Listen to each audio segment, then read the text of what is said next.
Enrique, en particular me gustaría platicarte un hecho personal Sí, que creo que tú también lo viviste porque fue la misma época en la que estábamos en la Ciudad de México, todos queriendo formarnos, proyectarnos, sí, sí, profesionalmente y desde muy, bueno, en mi caso, desde muy joven, fui muy inquieto en ese sentido. No sé si tal vez el tipo de crianza que yo tuve, el hecho de que fuera mi abuela el que nos criara después del fallecimiento de mi mamá, me permitió estar como muy cerca de las personas mayores de este sí, pueblo y me conectaba yo a esta parte de las tradiciones que estaban vivas en este pueblo y muy fuertes, muy arraigadas. Me gustaría hacerte un comentario breve para no sí, extenderme mucho en estas sí, cuestiones de monopolizar el micrófono y la plática. Pero yo me acuerdo que estando en la universidad, Enrique, cuando la primera vez que me tocó exponer, yo preparé mi tema y yo me fui y expuse conforme a nuestro léxico, ¿sí? Nuestro propio caló tabasqueño, y yo veía que mis compañeros eran carcajadas y carcajadas y carcajadas, pero yo no entendía por qué se estaban riendo, por qué se estaban carcajeando.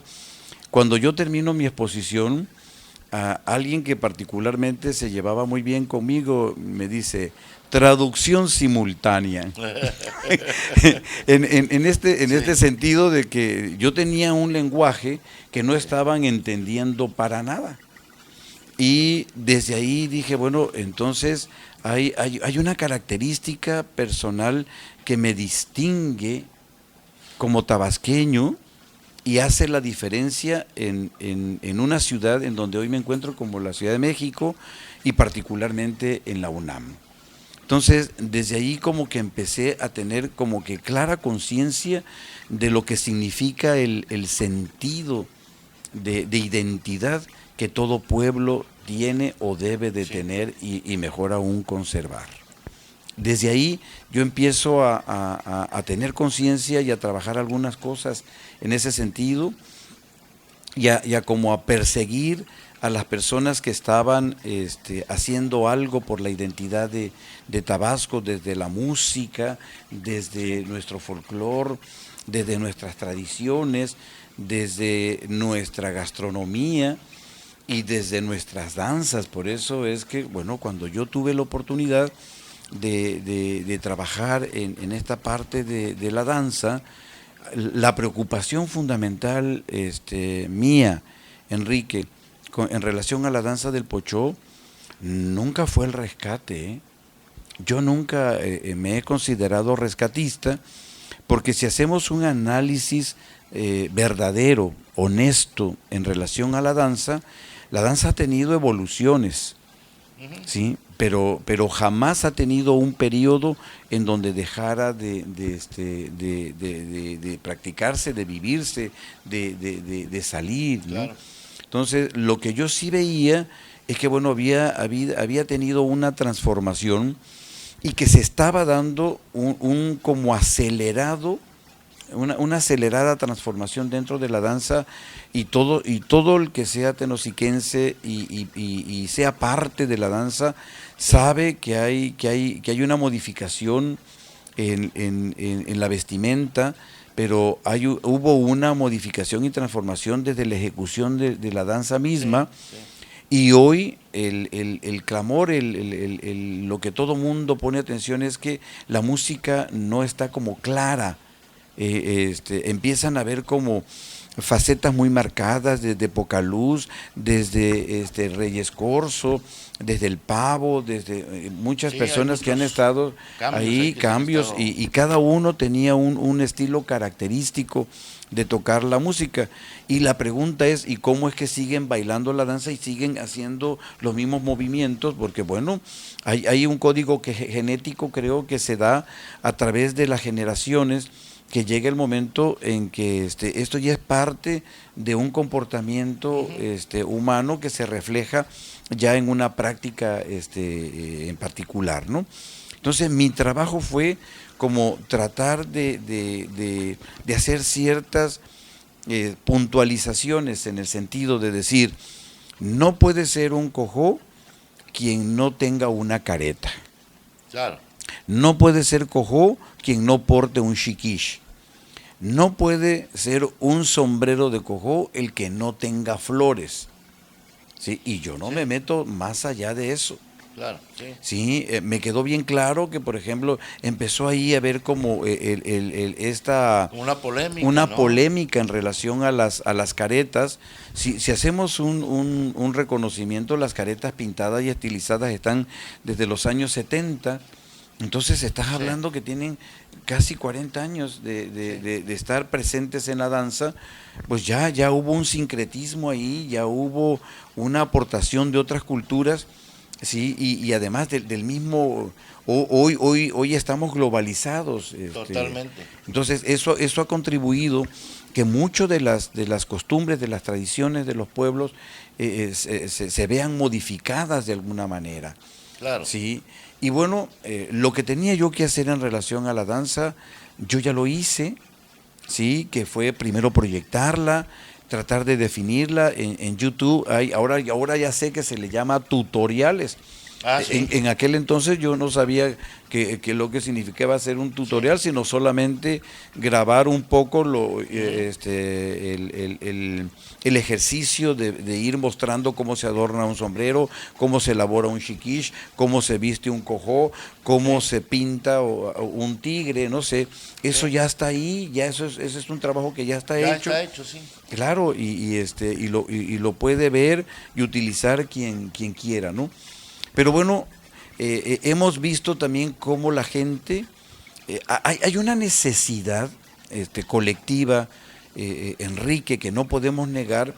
Las redes sociales hoy nos ayudan a estar como pendiente de lo que pasa alrededor nuestro. Es correcto. Y es ahí donde podemos ver el clamor de las personas, qué es lo que piden, qué es lo que anhela una sociedad, y de repente te empiezan a decir, ya debe de venir un Soriana para que tengamos cines, y están felices porque viene un Oxxo, y estuvieron contentos porque modernizaron la avenida principal.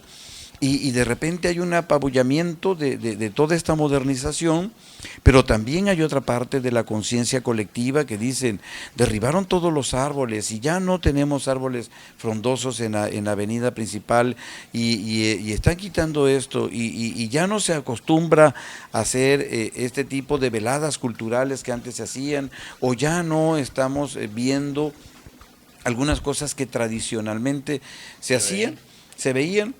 Y bueno, hoy yo en un ejercicio de contención, de resguardo personal, al regresar a mi casa, a la Quinta Jacinta, digo, bueno, algo tengo que hacer desde el interior de mi casa, y entonces de repente se empezó a decir, Roger, ¿por qué no preparas este guiso?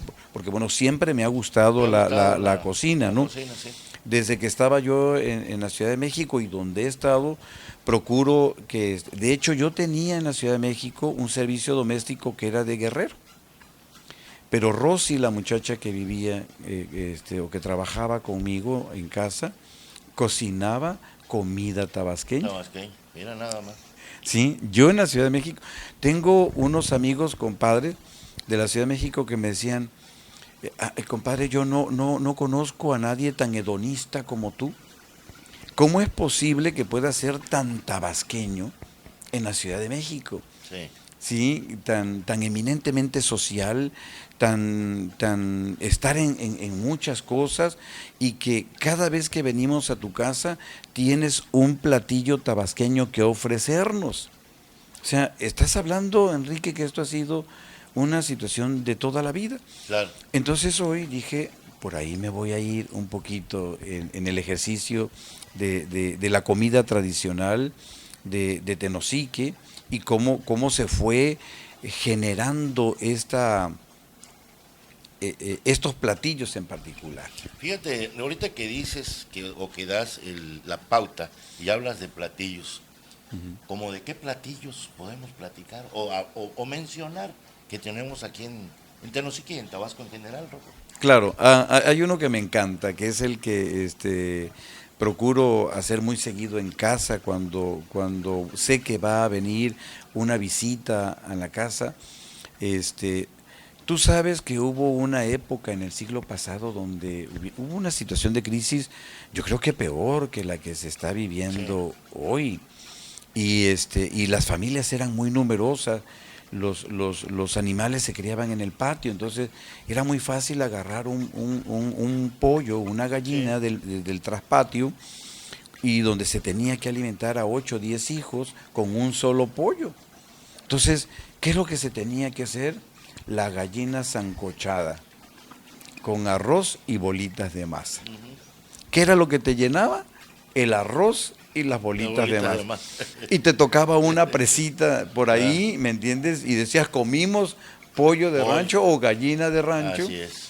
Entonces, un platillo exquisito que nosotros hacemos en casa es eso, precisamente la gallina sancochada Cha- en leña, en leña, porque hay que entender claro, que la comida tradicional por se hacía supuesto. en leña. Sí, Entonces, el famoso fogón. el fogón, claro está, pero el fogón se fue sustituyendo por la estufa y Sí, peor aún ahora por el microondas. sí, Entonces las condiciones arquitectónicas de las casas ahora, el poco espacio de los patios, no todas las casas tienen fogón. oye, Roger, hay algo que platicamos y discúlpame, no quiero cambiar el tema, No, está por bien. supuesto que no, Yo regreso al pero tema, no te preocupes. comentábamos hace un momentito, porque está muy interesante, que tuvimos muchas épocas. Regreso un poco a lo que comentabas de que Tenosique es un tanto Cosmopolita, claro. cosmopolita. Y entonces hemos tenido varias Influencias, influencias y entre ellas la de gastronómica, personas. que definen, ¿sí?, nuestra gastronomía.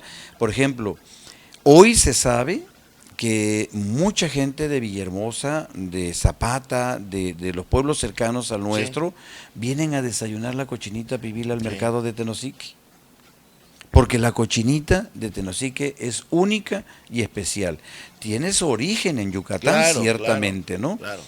Pero es nuestra en Tenosique. Sí, por supuesto. Porque también El ferrocarril fue. vaya, claro, esa es una parte histórica que permitió que viniera el pan de cazón, que viniera el chocolomo, que viniera la cochinita pibil, el Panuchos, relleno negro, los panuchos, salbutes, los albutes, sí, tostadas, los cocitos, los coxitos.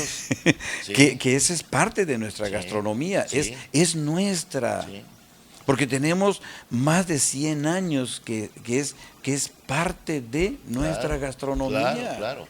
Yo creo que en esa época, Roger, había más, teníamos más comidas de tradición yucateca y campechana Sí, que propiamente tabasqueñas, sí. por las condiciones de comunicación que teníamos con la capital del estado. Bueno, sí teníamos las propias y hasta las prehispánicas, Claro, amigo, claro. porque al final sí seguíamos comiendo el choten verde. Sí. Y sí, también por las condiciones La carne climáticas, salada. la carne salada. Sí. Tú sabes que la gente, para esta época en donde iba a venir la temporada de lluvias y de crecientes del río, Sí. tenían que levantar los animales, Sí.